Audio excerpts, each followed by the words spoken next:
the Cincinnati Bengals finally get it done. And I'm predicting this is going to be a massive year for the entire team.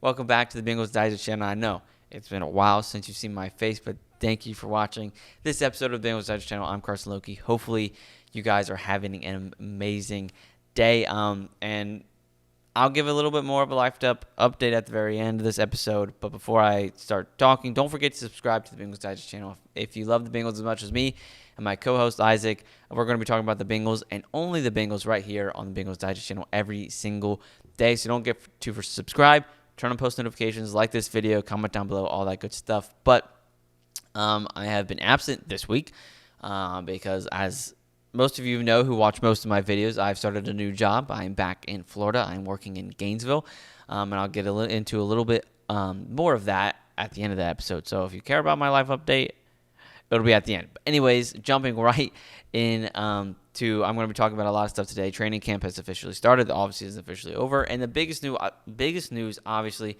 Shamar Stewart finally signed. And I know Isaac talked about this already yesterday when it first got announced and broke, but I think I'm going to talk about it a little bit, give my opinion on it, give my perspective on it, and then dive into a little bit deeper of training camp so far. So, big news. Shemar Stewart finally signed, the last first-rounder to sign. And first of all, with these pictures, he looks like an absolute menace. He is massive. He looks great in the stripes. I'm excited to see him play. And as I am recording this right now, he is actually out on the field in Cincinnati during his first training camp, his first official NFL practice. So that's exciting. But I'm just so excited that this is behind us. I know I never questioned his character, and it rubbed me the wrong way when I saw a lot of Bengals fans questioning his character because of the contract situation and all that good stuff. He's young. This is his first time ever in the NFL. It's a business. Yes, I understand he's playing football, and there's a lot of money at stake, and he has an agent that I think was giving him bad advice. Ultimately, they caved in and did what the Bengals wanted to do, keeping that language, even though 31 of the other NFL teams in the league have the same language in their contracts. They finally caved in, and he's just getting his money a little bit more sooner than he was going to with the original contract. So I think the whole situation got blown way out of proportion. I think it shined such a bad light on Shamar Stewart that's not fair. And I am guilty of this myself, where I kind of was like, who the crap does this dude think he is? But we just got to realize it's a business. That's not his character. I've seen multiple people that are actually there with him every single day, people that know him saying he is one of the best humans they've met.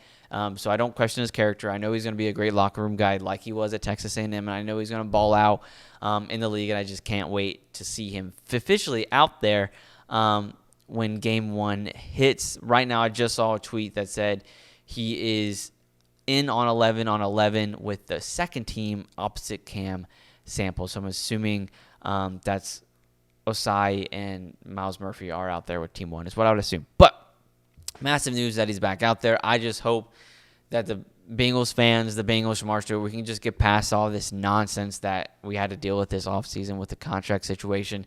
Let's not let that affect how we view him as a player, as a human being. In the end, we are all human. We all make mistakes. Him, the agents, the Bengals, we all make mistakes.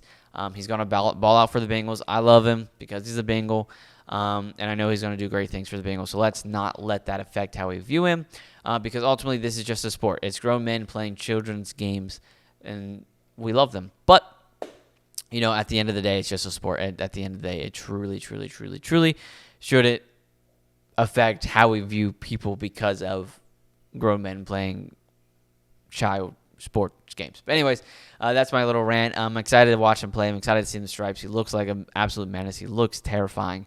And I hope he starts to terrify and terrorize NFL quarterbacks soon. But I love this Dan. He's the radio play-by-play for the Bengals. Go listen to him. He's amazing play-by-play. But on Twitter, he gives these observations from training camp. And I wanted to go through a few of them that stuck out to me so far in training camp because I think this is going to be a massive year for the Bengals. I've seen a lot of social media talk, and I don't really care about social media talk, even though I do social media. about the Bengals, saying that they're going to have a subpar year, and I think the opposite. Obviously, I'm optimistic. I'm a positive Bengals fan, unlike most Bengals fans. But I think we're going to have a really good year. I think a lot of, even though we made minor and small moves, I think they're going to be not minor or small moves for the impact that smack my mic, for the impact they have this season. First one, so I'm going to go through a few observations, give my take on them. Amarius Mims and Orlando Brown Jr. are both listed at 6'8", 350 pounds, and took O-line coach Scott Peters for a nice ride. They are genetic freaks, said Dave Lagham. They are massive, and obviously they're going to be starting tackles for us. I think the biggest thing this season is making sure we protect Joe Burrow. Joe Burrow is going into his 6th year, which is crazy to think is his year 6, but he has had one of the worst offensive lines every single year. If we can get to a middle of the pack, a mid offensive line in the NFL, I would be extremely happy with that progress, and obviously we want to keep progressing to we have one of the best offensive lines because we have one of the best, if not the best quarterback in the NFL, and we need to protect him like he is that. And seeing Amarius Mims and Orlando Brown Jr. out there balling out this offseason in training camp, I'm excited to see them, especially Amarius Mims, year 2 in the NFL as a starter next. Another guy I'm really excited about, and I think, once again, this is another player that I think a lot of fans have a bad light on or a bad perception of. I'm not saying for a bad reason or not a good reason, but Jermaine Burton. From what I've seen this season, he's doing everything right. Last offseason was a complete meltdown from the fans and from Jermaine Burton in the entirety of the situation. It was a healthy scratch more than half of the year. Got, not even 10 receptions. I mean, every catch he had was 20-plus yards. But with the talent he has, if he could just get his head right? Get around the right people that lead him down the right path, he could be one of the better wide receivers in the league, especially on a team that already has Jamar Chase, the best wide receiver in the league, and then the best number 2, who should be a number 1 in the league with T. Higgins. And already a number 3, who I think is extremely underrated in the wide receiver position, with Yosevage. I think Jermaine Burton could be that next cornerstone for this Bengals wide receiver room, and I think he could be one of the elite receivers in the league if he just gets his head on straight. And so what I have seen so far from this offseason, he hasn't missed a meeting. He hasn't missed any practices. He knows the plays. He knows where he needs to be. He knows the routes he's running. He knows everything. He knows the playbook. From what I've seen this offseason, it's been a 180 shift for Jermaine Burton. Obviously, it's still a long ways, really, until the official season begins, but I'm excited to see how he progresses this offseason because what I've seen, like I said, it's a complete 180. I have a lot of faith in Jermaine Burton. I think he can be, like I said, one of the elite receivers in the league. He has the talent to 100% beat, and if he can get around the right guys in the locker room, if he can stay with his head screwed on and be focused and just focus on football, I think he can be one of the better receivers in the league. And seeing what he's done so far, I'm really excited. I think he's going to have a really improved year 2. But this is what Dan had to say. Jermaine Burton had a good day with several catches from Joe Burrow and Jake Browning.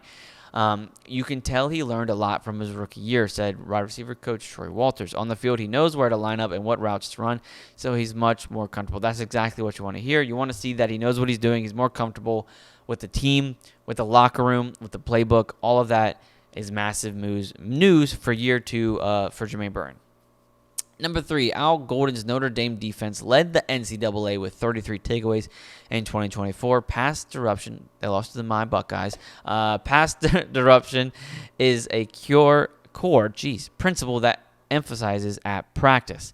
When you're always harping on it and working on it, it becomes second nature, said Logan Wilson, linebacker for the Bengals. That translates to turnovers in games.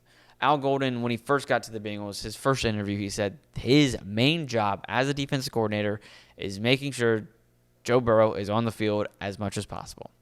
His defensive scheme is turnovers.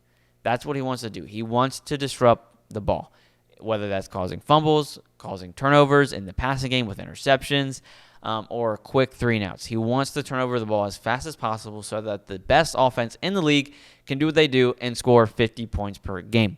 So what I've seen so far, every single practice, the beginning of the practice, that's all they do is working on how to tackle properly, because they also mentioned that, Al Golden mentioned that the tackling last year was subpar.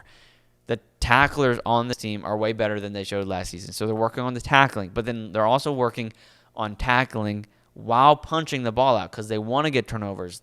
Al Gordon wants the Bengals to lead the league in turnovers, just like the Notre Dame defense did last season. He wants the Bengals to be the most disruptive team in the league, and I think they can do that. The amount of emphasis they put on it this offseason, from what I've seen from the people there, is massive for the Bengals, and I think it's going to be a huge step forward for the Bengals and what they can do this next offseason with pass eruption, fumbles, turnovers, all that good jazz. Last but not least, after a disappointing year, Evan McPherson has made all 12 of his field goal attempts.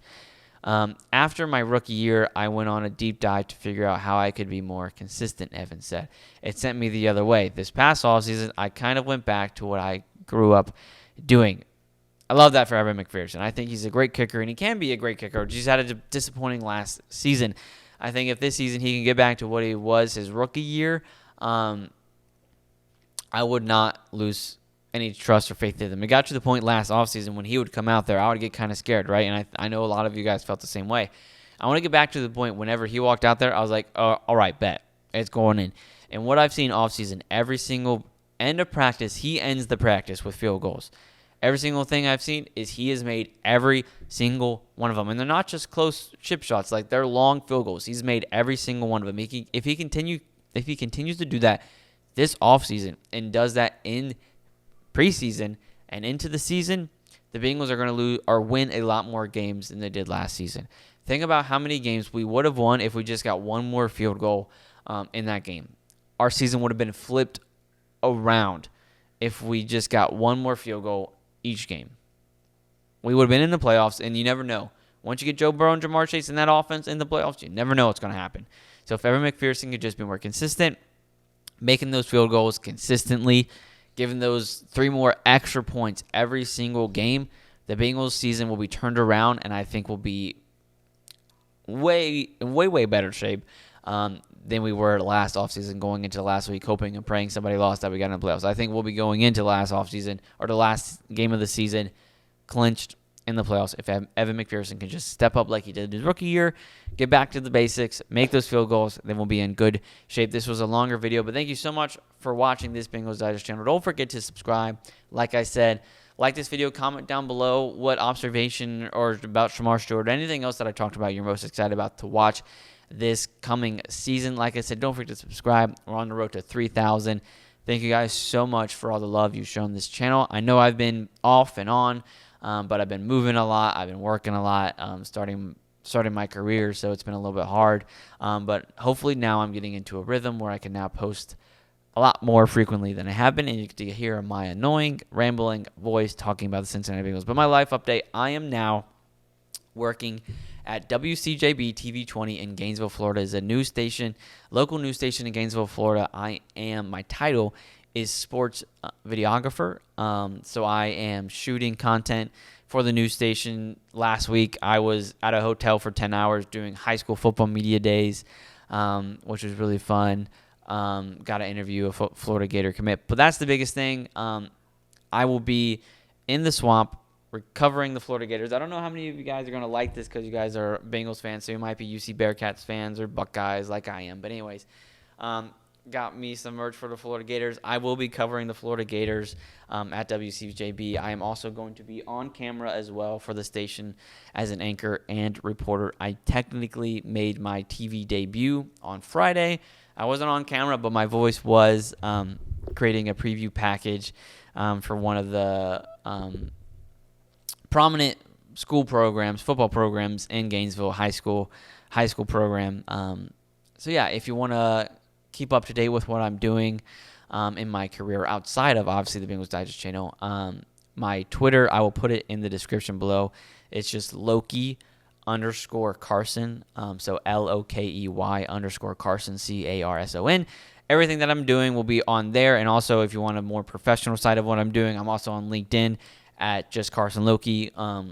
No space, nothing, just Carson Lokey on LinkedIn. Instagram, same thing, Carson Lokey. So if you want to, I'll put all my social media handles down below. So if you want to stay updated on what I'm doing, just follow me on all of those. But that was my little life update. I don't know how many of you still watching because this is almost 15 minutes. But thank you again for all the love you guys have shown this channel. It's been such a blessing and a privilege to get to build this channel. Now that Isaac is here, kind of taking more on than I am because of my schedule. I remember from when we were just a few hundred subscribers, and now we're getting close to 3,000. So thank you guys so much for all the love you show on the channels, this channel. But yeah, that was it. That was my ramble. That was my life update. Hopefully you enjoyed this video. But I'll see you next time for the Bengals Digest channel. I'm Carson Lokey. Have an amazing day, and God bless.